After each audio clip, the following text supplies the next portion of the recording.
we never sat down to say, this is what we want to do for our future. We want to be here in this square at this particular time, and this square another particular time. We just began, and God brought blessing upon blessing.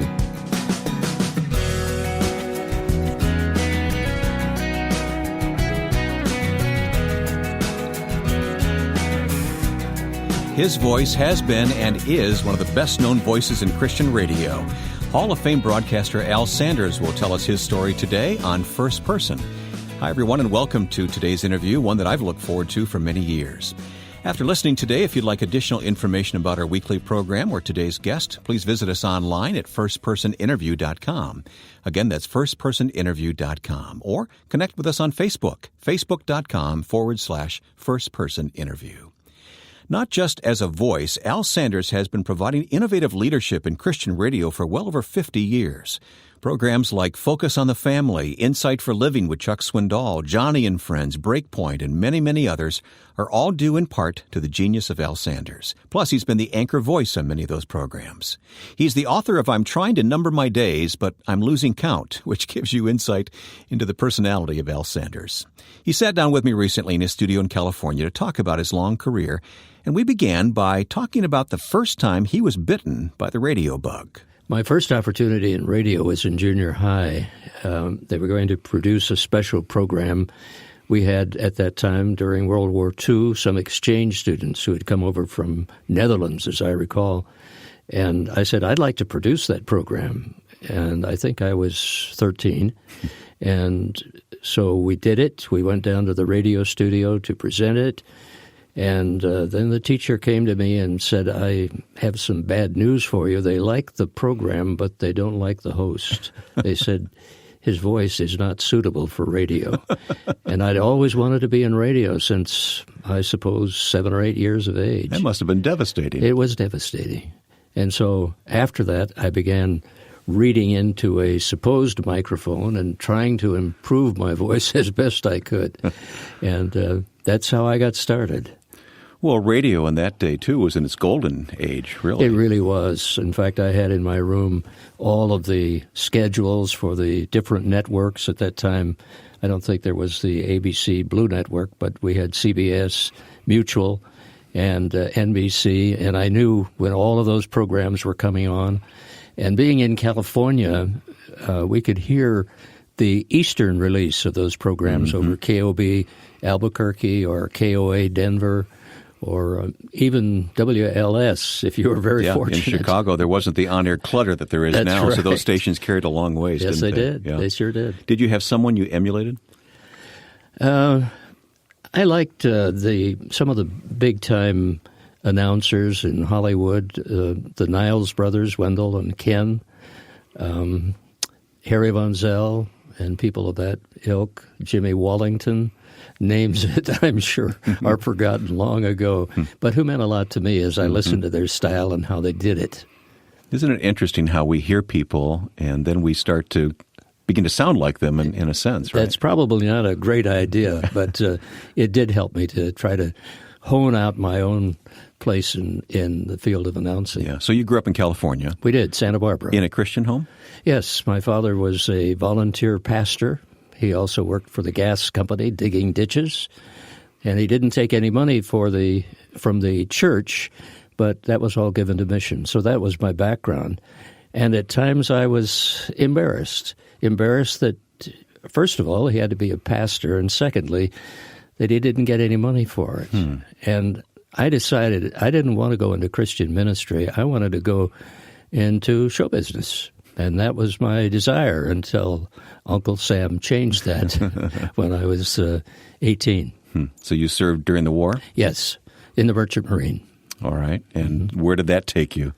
Oh, it took us to Japan, the Philippines, over into Bahrain, where we picked up oil, Colombia, New York. But this is during the war? Yes.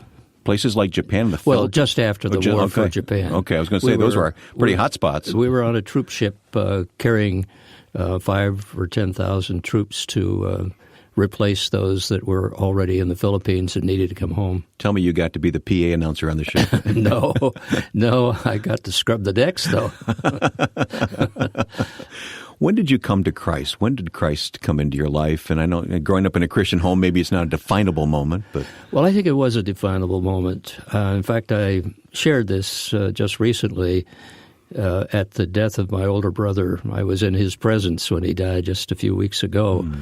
And I shared the fact that I was not really proud of the fact that my brother had gone to a strange place called the Bible Institute of Los Angeles. I thought, what is that?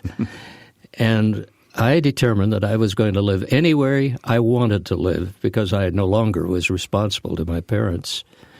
And I didn't want to hurt my father or my mother when we were at home. My crazy brother, he's about 3 years older than I am, he sent some little cards. They sort of like the size of the Monopoly cards and chance and community Get out chest. of jail free. And, yeah. These were supplied by the navigators. They were called B rations. And the verse that hit me between the eyes and which really brought me to the Lord and brought me to the place where I wanted to serve Him was 1 Corinthians 10:13. There has no temptation taken you, but such as is common to man. But God is faithful, who will not allow you to be tempted above that you're able, but will with the testing make a way to escape, that you may be able to bear it. Well, I wanted to escape. I would like to have gone to Biola after I read that, but unfortunately, the commitment at that point to the Merchant Marine still had some time to go. What happened afterwards then? How did you end up in the Midwest, being from California? Well, my wife and I, we met at Biola in a radio studio. Oh. And that happens, doesn't it? Yes. That's how I met my wife. She has lovely legs when she plays the organ. And anyway, we determined that we wanted to serve the Lord on the mission field. And particularly, we were interested in the Sudan Interior Mission. And they were going to get a facility that Mussolini had built in Ethiopia. I remember that unit. Yeah. And I guess he spent a whale of a lot of money in putting it up. But that never came through. And so the folks at SIM said, well, why don't you go to WMBI? They had a kind invitation for us to go there and learn more about radio. And then when it opens up in Ethiopia, you can go. It never opened. And so we returned in about 2 years after service at Moody, which was a great opportunity with some wonderful guys. What did you go to Moody to do, though? Just the radio announcing, staff announcer. So you were hired as an announcer at WMBI. Announcer. How old were you? I guess I was, I was married when I was 20. This was right after that. So I guess I was 21 or 22. That's something. See, that's what I did at age 22. I was hired at Moody at WMBI. You wonder how that happened. Yeah. Those were great days at Moody. What era is this? What time? 1949 to 1951. Oh yeah. And some of the great people, Bill Pierce, whom we dearly loved and who is now with the Lord, and some of the other fellows, Walter Carlson, who was I knew Walter well, worked with Walter many years. Did you? He was chief announcer, and of course other people like I'm trying to think of the lady that did the kids show. Aunt Teresa Aunt Mormon. Teresa, yeah. So we had an opportunity of working together with them. Good afternoon, friends, and welcome once again to another of our transcribed Friday afternoon visits behind the scenes, taking you for intimate glimpses into this interesting land of microphones, turntables, and production clocks, to give you late news on various interesting programs to be heard this next week on these stations, and also to have you meet personally today's guest. And all taken, of course, from our WMBI family album. Well, say, if you have a paper and pencil handy, you might jot down the date Friday, November 17th. Well, that's the night our FM station will be staying on the air till midnight and will feature special programs from 6 to 12 o'clock p.m. with outstanding musical talent and interesting live broadcasts. Yes, a full 6 hours of pleasurable listening will be yours over WMBI FM November 17th. Again, it was kind of a golden era of Christian radio, wasn't it, for WMBI in Chicago. Yep. For those outside of Chicago, this is the station run by the Moody Bible Institute, kind of the flagship station of Moody Radio today. And they were just testing out FM at that point. FM was really nothing. But that's right. They were using it in those days just to try it out and put some programs on. It didn't fly at first, did it? No, it didn't. But then that's true all over the country. Yeah. Now, of course, FM is far more more valuable than AM. Mm-hmm. So you were announcing, but were you involved in any of the dramatic productions in those days? Yes, of course, Stories of Great Christians. And I wrote a little dramatic show for Aunt Teresa's kids' thing called Uncle Al's Adventure in Africa. I had no idea what that was. But we did Never been to Africa? No. We did that every Sunday afternoon. She was such a great gal. Huh.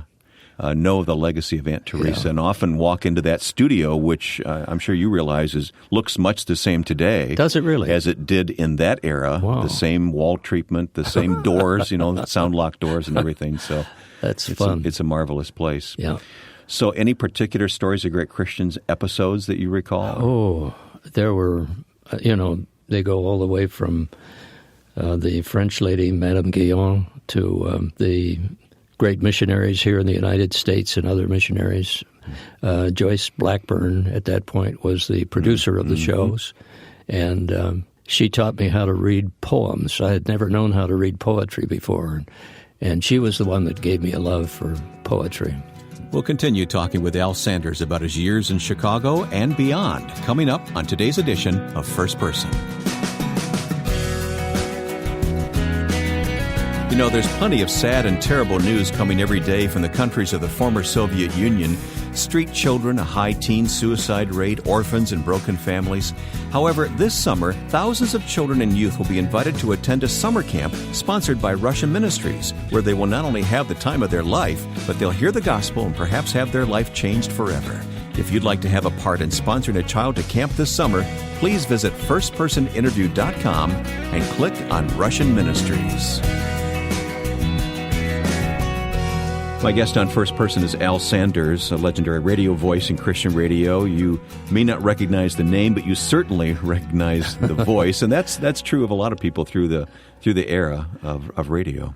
Well, it's a privilege to be able to use your voice for the Lord in different radio programs, as you have done yourself. Yeah. So you're in Chicago at WMBI. Mm-hmm. You and Margaret are married. Yes. I think your daughter was born when you were in Chicago, right? She was. In fact, we didn't have a car. We couldn't afford a car. I think I was paid $200 a month.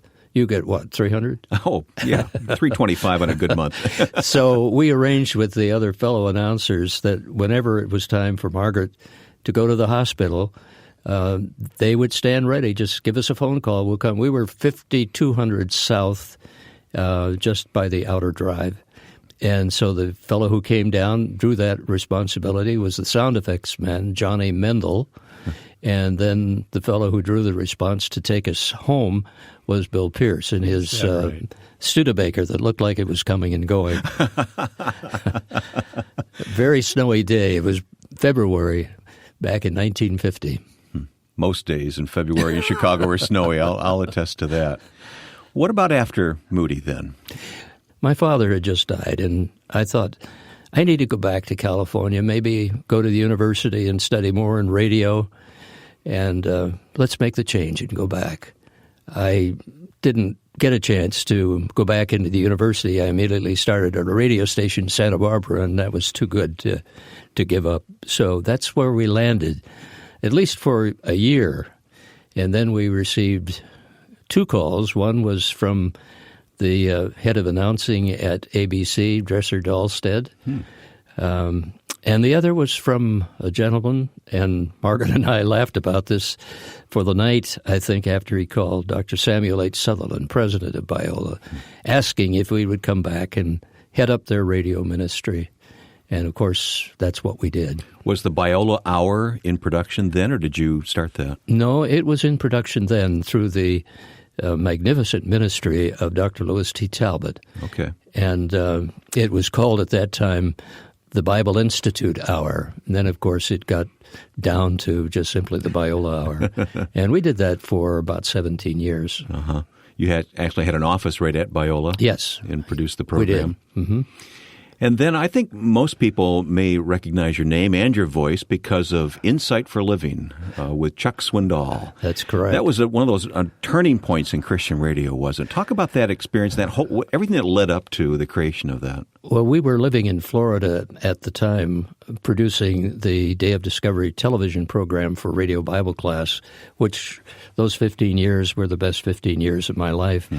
And we had tapes sent to us from Fullerton of Chuck Swindoll, whom I believe is the greatest preacher alive today. And we thought, this fellow is so good, we got to put him on the radio. Up to then, the programs of Bible teaching were generally by people who wrote out the scripts and then sat in front of a microphone like this. And our concept was the fact that Chuck is at his best when he's preaching.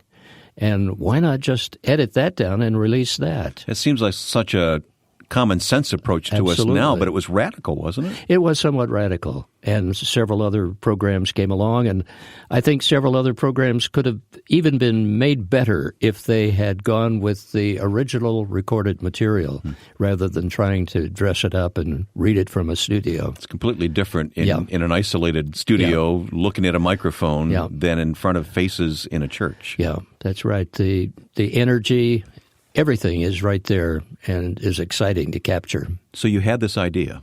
We had this idea. Nobody else had the idea. So Margaret and I started saving our money and putting it in a special escrow account so that we could, if nobody else wanted to put him on the air, we would buy the time and put him on the air. We believed in that.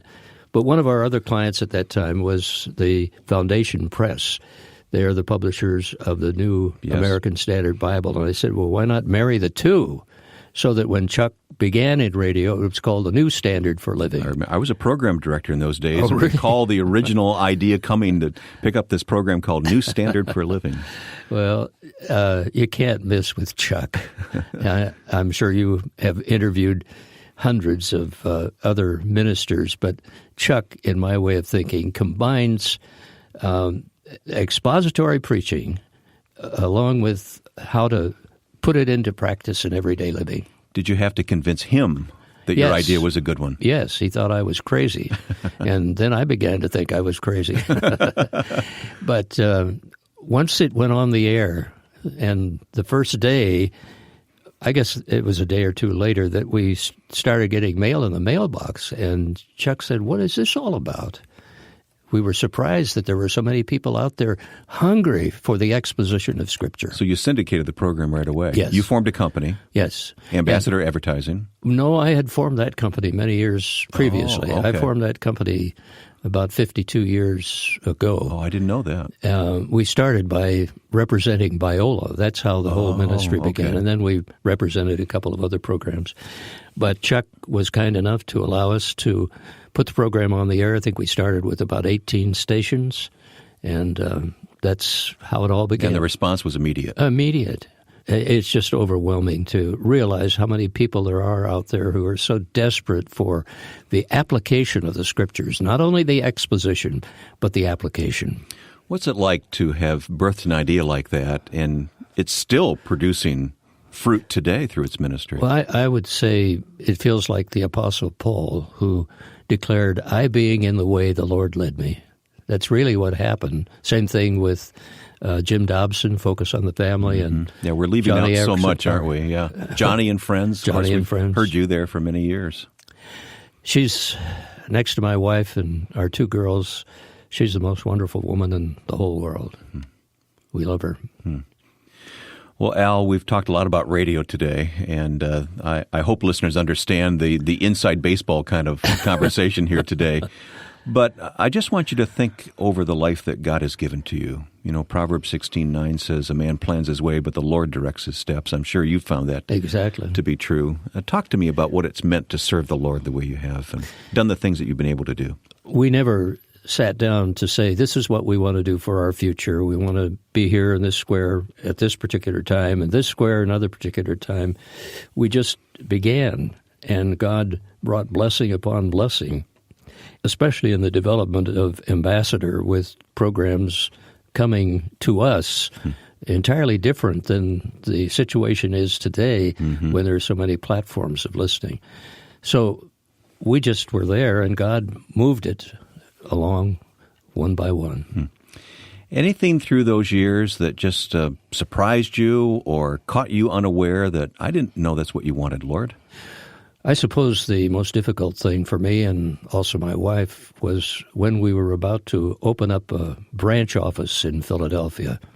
We had a rather large account and a very prosperous account, and then all of a sudden I got hit. I don't know whether I had a nervous breakdown. I certainly experienced trauma that I had never seen before and my wife had never seen before. It was about that time I was taking from my doctor some diet pills that certainly put me on the edge, and maybe that's what caused all of this. But that was the question when I was flat on my back, to be able to say, Lord, why do you make me lie down in green pastures when I could be up and doing something? So that was, I would think, the hardest thing for me to go through, and I would think also for my wife, Margaret, to go through.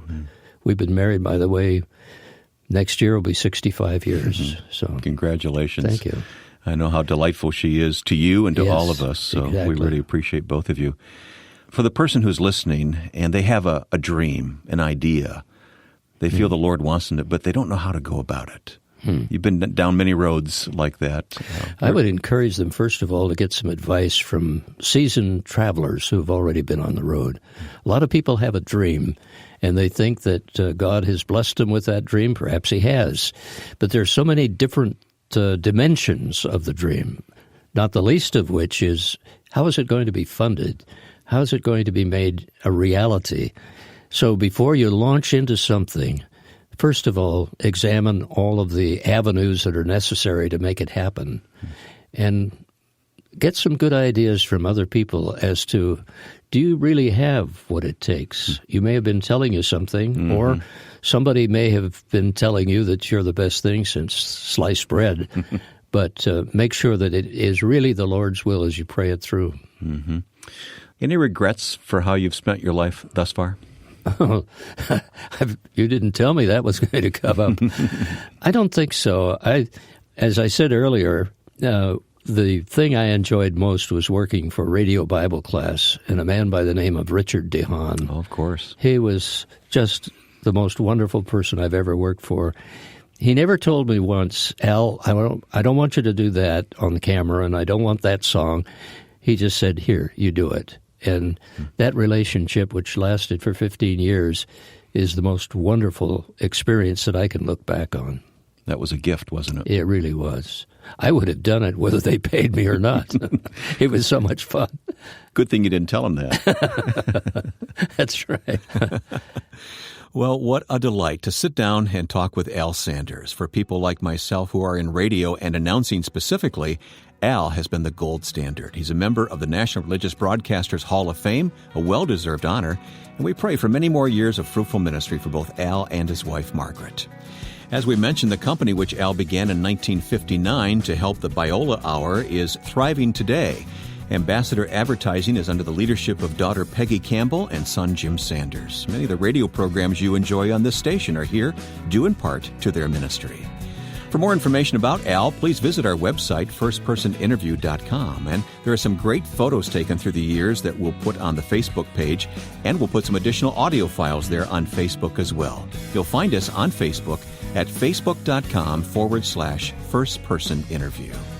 Next week, you'll meet the president of Far East Broadcasting Company, Ed Cannon, and hear his vision for reaching the unreached with radio and new media.